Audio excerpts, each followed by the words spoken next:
Hai ketonor, jumpa lagi dengan saya Parigi Arisandi dan tamu kita hari ini. Saya sangat senang sekali bisa menghadirkan tamu yang sangat keren, Aisnina Zahra Kilani. Tepuk tangan. Jadi Aisnina ini kita undang di sini karena dia memang pernah menjadi viral gitu ya, menjadi perbincangan global.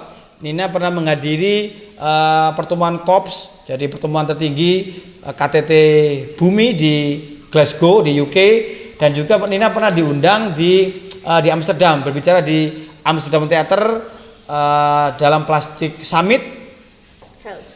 Health Summit yang berdatang para pakar seluruh dunia membicarakan tentang mikroplastik. Jadi saya rasa Nina ini pintar ngecebret gitu loh. Jadi istilahnya tuh dia tuh pintar ngecebret, tapi ini menjadi problem. Kami sering melihat anak-anak muda itu tidak pandai ngecebret, meneng gitu. Ketap-ketip. Ini juga ketap-ketip, tapi juga perlu kita mengekspresikan, bicara. Jadi kita nggak pernah kemudian dikenal orang kalau kita nggak pernah membicarakan diri kita, mengekspresikan diri kita. Jadi di sini saya akan membongkar Nina untuk memberikan tipsnya bagaimana agar kita bisa berani bicara di depan umum. Oke Nina, apa kabarmu Nina hari ini? Alhamdulillah. Baik. Oke Nina bisa cerita Nina, kenapa kok Nina itu diundang di forum-forum global tadi Nina? Iya, karena benar tadi kalau kita nggak ngomong diri kita sendiri, kita nggak akan dinotis. Ini adalah pentingnya media. Iya. Pentingnya wartawan, pentingnya channel TV. Itu karena aksi saya waktu masih SMP. Oke, SMP dulu ya. 2019. Saya menuliskan surat ke Presiden Amerika Donald Trump. Nulis surat ya. Kemudian berlanjut langsung. Kenapa nulis suratnya coba? Kenapa nulis? Tentang masalah sampah impor, Pak. Masalah sampah plastik impor. Ya, di episode podcast kami yang kemarin sudah pernah dibahas, teman-teman silakan dilihat ya. Jadi ada negara-negara maju itu mengirimkan sampahnya ke Indonesia. Jadi ini salah satu bentuk penjajahan baru. Bagaimana negara maju seperti Amerika, Inggris, Uni Eropa, Kanada, sampai rontok, Jepang, Korea itu mengirimkan sampahnya ke Indonesia. Dan tidak hanya itu, sampah itu disisipi dengan sampah-sampah kotoran gitu loh. Jadi mereka itu mengirimkan kardus bekas, tapi di dalamnya disisipi hampir 40% itu adalah sampah rumah tangga, tas kresek, popok, sempak, macam-macam. Baju kotor yang dikirimkan ke kita. Ini kan kita tidak terima, Nina nggak terima. Nina peduli karena juga Nina melihat kampung-kampung di sekitar Linganom ini dibuang itu. Nina nggak terima, Nina kirim surat. Nah, kepedulian ini menjadi viral karena yang dikirim surat Presiden Amerika, Perdana Menteri Inggris, Kanselir Jerman, dari kemudian ini menjadi viral. Itu ya teman-teman, saya katakan kita peduli dan kita berekspresi. Kepedulian kita nggak hanya dengan maido, nyelatu, morang-moreng, tapi harus ada salurannya, saluran jelas. Jadi menggunakan saluran yang jelas, nulis surat, media sosial itu, agar kemudian ini dinotis, dikenal atau diketahui. Oke Nina kan bicara di Amsterdam ya, itu kan banyak orang-orang Belanda dan jelasnya menggunakan bahasa Inggris, gak bahasa Jawa. Iya Nina ya. Jadi pakai bahasa Inggris. Nah, itu kan mesti grogi. Nah, ini mungkin Nina bisa cerita bagaimana cara menekan kegrogian saat kita bicara di depan umum. Oke. Apa rasanya Nina? Nah, waktu saya ngomong itu sebenarnya orang tua dulu. Saya ke Belanda itu bertiga ya teman-teman ya, sama bapak ibu saya juga. Jadi beliau ini ikut berangkat ke Belanda. Pandangan memang sangat dulu. Tapi saya ngomong sendiri. Orang tua saya ngomong berdua, enak ono kancane. Saya ngomong berdua ya. Ini sendirian ngomong. Duluan kan, papa duluan kan saya tampil. Iya, saya tampil duluan. Saya tampil duluan kayak hello. My name is Piggy. Hello everyone. Yes, no, yes gitu. Tapi saya baca, gemeter. Konteks. Saya juga baca dan juga karena juga banyak orang terus bahasa Inggris itu kan bukan bahasa pertama saya. Saya harus pikiran dengan mulut itu beda lah. Kamu sok I love my liver. Teman-teman bisa lihat di YouTube ya, Plastic Soup Soup Foundation. Aisnina nanti bisa lihat bagaimana Nina cerita. Kamu kok bisa lancar Nina, gimana Nina? Karena yang pertama orang tua ya, nggak tahu kenapa kok jadi sedikit tenang gitu ya. Ternyata ya wis orang tua habis ngomong ya biasa aja gitu kan. Saya kamar mandi itu loncat oke pokoknya merilekskan semua tubuh. Relax. Jadi pertama tuh harus relax, oke. Iya, kamar mandi. Kemudian waktu di belakang panggung dipanggilkan, Nina, come on, it's your turn. Bismillahirrahmanirrahim. Nah itu kunci saya dalam baca doanya Nabi Musa Doa sebelum Nabi Musa. menyerang Fir'aun. Itu Rabbi shrah li sadri wa yassir li amri wahlul 'uqdatam min lisani yafqahu qawli. Ya Allah, lapangkanlah dadaku, mudahkanlah urusanku, Ucapanku. lepaskanlah kekakuan dari lidahku agar mereka mengerti perkataanku. Oke. Itu artinya ya. Kemudian baca Al-Fatihah, salawat Nabi, karena masih lama ya saya baca 3 kul, baca Al-Fatihah sampai getar-getar Ya, ya, kemudian ya. latihan dulu. Tapi yang paling penting itu kita apa ya?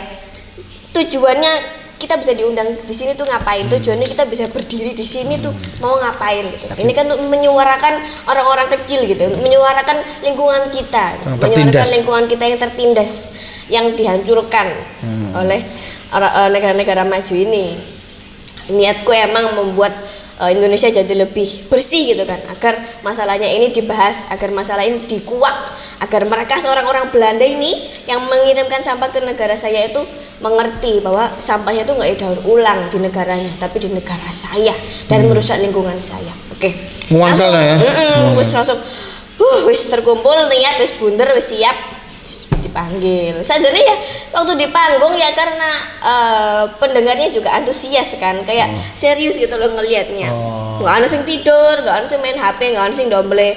Perhatian ya, Benar-benar diperhatikan. Akhirnya ya harus jadi pede gitu. Waktu di panggung ya jadi lupa, guys, kayak ngobrol biasa gitu pada akhirnya. Tapi setelah selesai speech itu langsung wah banyak yang nangis, banyak yang senang, banyak yang kaget gitu kan. Karena mereka mikirnya kan negara mereka kan pengolahan sampah terbaik di seluruh planet gitu kan. Tapi ternyata buangnya ke negara miskin gitu. Terus di dalam materimu ini kamu nyampaikan cerita apa ada? Bener-bener mek cerita aja. Cerita ya ini, cerita realita ini ya. Dari pengalamanku aja. Tapi ada tambahin pengetahuan, data-data dari Google, dari Data ada angka-angkanya ya. Ada angka-angkanya, persen-persen. Terus Angka. juga ada video waktu demo ke Joe Biden, itu ada videonya. Oke. Jadi ini teman-teman sekalian ya. Jadi ada yang sifatnya itu ada non teknis ya, sama yang teknis. Kalau yang teknis itu mungkin kita harus menguatkan niat kita gitu. Dan tujuan kita itu apa datang ke panggung itu?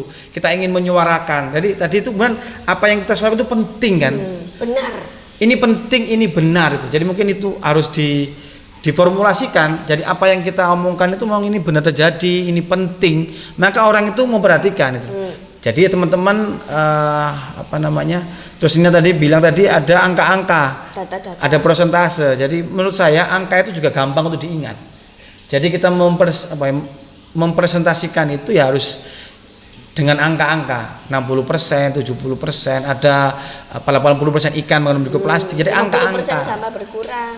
Kemudian yang ketiga itu adalah menggunakan ini cerita, fakta kan, mengungkap fakta. Jadi cerita ya kayak orang cerita apa yang terjadi. Karena pengalaman itu nggak bisa dibohongi. Kita nggak bisa ngarang, kelihatan kalau kita ngarang. Jadi hal-hal yang sederhana yang terjadi di rumah kita, di sekitar kita itu harus dicatat, harus tulis Nina ya. Nina punya nggak pengalaman pentingnya menulis ini? Penting Nina ya? Iya penting banget. Nah, emang dibiasakan menulis buku diary juga.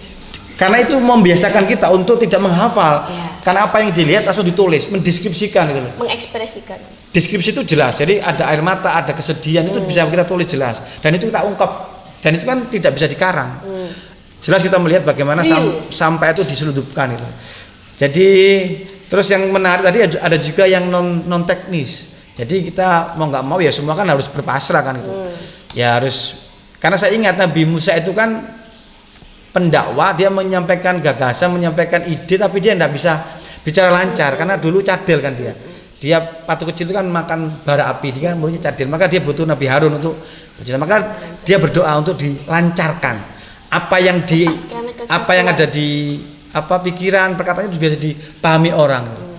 Seringkali kan kita tuh ngecebret ngomong akeh tapi orang nggak paham. Karena tadi mungkin nggak dibuka. Hati orang itu nggak dibuka sehingga orang itu nggak masuk. Orang itu nggak masuk kemudian. Jadi dan juga relax. Jadi grogi itu penting, semua orang itu pasti grogi. Karena orang itu kan pikirannya kan kayak apa ya? Kayak apa jenenge overthinking gitu loh. Overthinking. Engko gak direken, Negative thinking itu. Ya. Ya negatif thinking. Jangan, jadi biasa, tapi jangan berlebihan. Harus rilekskan, harus berpasrah. Yang kita ceritakan itu benar-benar terjadi. Kemudian kita omong dengan niat yang kuat, ingin merubah keadaan, karena ini penting. Benar. Kalau ini nggak diungkap, mungkin ini nggak akan menjadi solusi nih. Kalau nggak diungkap, maka ini penting. Jadi momen ini penting. Gitu. Momentum. Nah, kemudian sampaikan dengan kata-kata yang jelas tadi. Nina bilang dengan bercerita sih apa adanya dan tambah dengan angka-angka gitu. Dan ini alhamdulillah sih, alhamdulillah memang ada perubahan kan ya.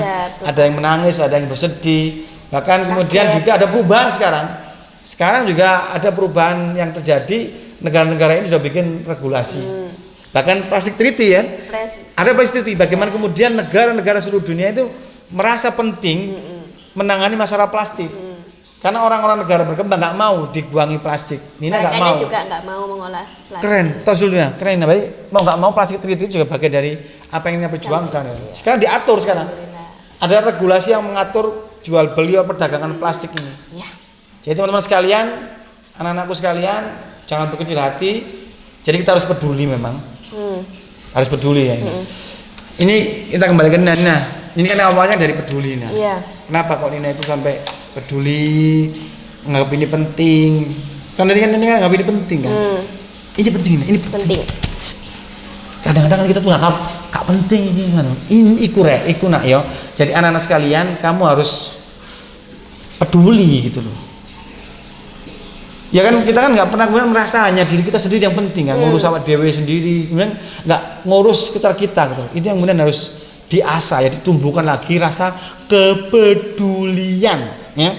Nina, kenapa kok bisa tumbuh rasa kepedulian dalam dirimu Nina?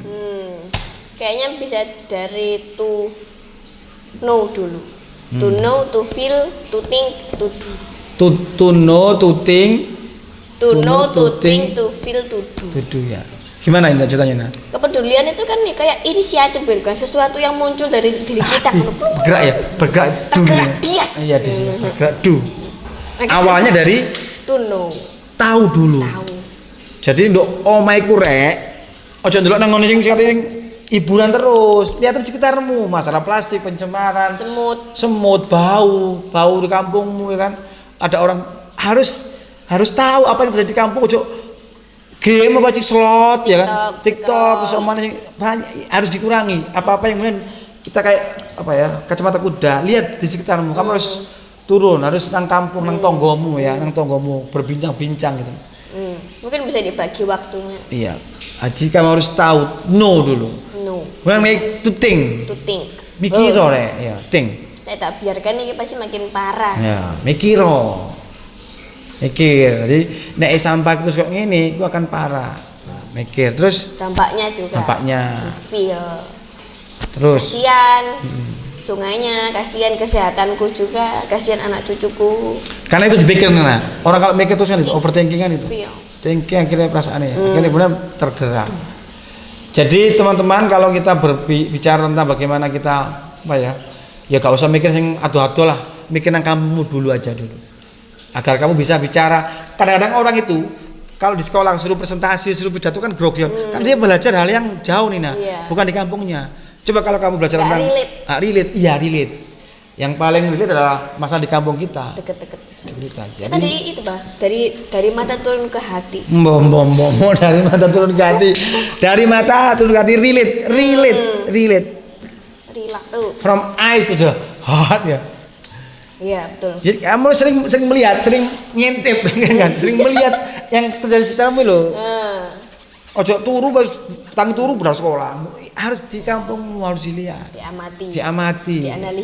Dianalisis ya. Ya. Mungkin Nina pesan-pesan Nina. Pentingnya anak muda itu speak up, ngomong Nina. Sebenarnya sudah banyak sekali ya.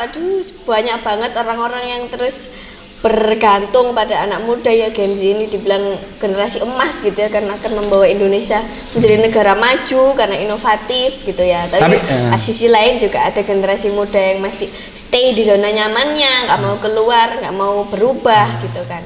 Benar-benar suara anak muda itu malah lebih menarik gitu daripada suaranya orang tua. Iya. Suaranya orang tua itu gak keren. gitu. Suaranya anak muda kan hiyo. Iya benar. Kan ya. anak muda kita nggak boleh minder ya, kita nggak boleh minder, kita nggak boleh insecure ya. Apa anak muda jangan baperan tapi berperan. Rek ayo rek ya. Arek nemen kabeh nang Nanom, nang Bambe, nang Kriyan, Balong Bendok, wabe lah. Jawa Timur, Indonesia, Mars, Jupiter, ayo rek. Ayo kita berperan untuk ya kampung kita lah gitu loh. Ya salah satunya harus ngomong, harus berani ngomong. Harus berani ngomong. Kita juga prihatin dengan survei terbaru yang menyatakan 65% orang Indonesia takut mengemukakan pendapat. Kita bukan generasi itu. Mari kita bicara, mari kita berteriak, mari kita bersuara untuk Indonesia yang lebih baik. Terima kasih semuanya. Terima kasih ya, jangan lupa ikut terus ikuton.id.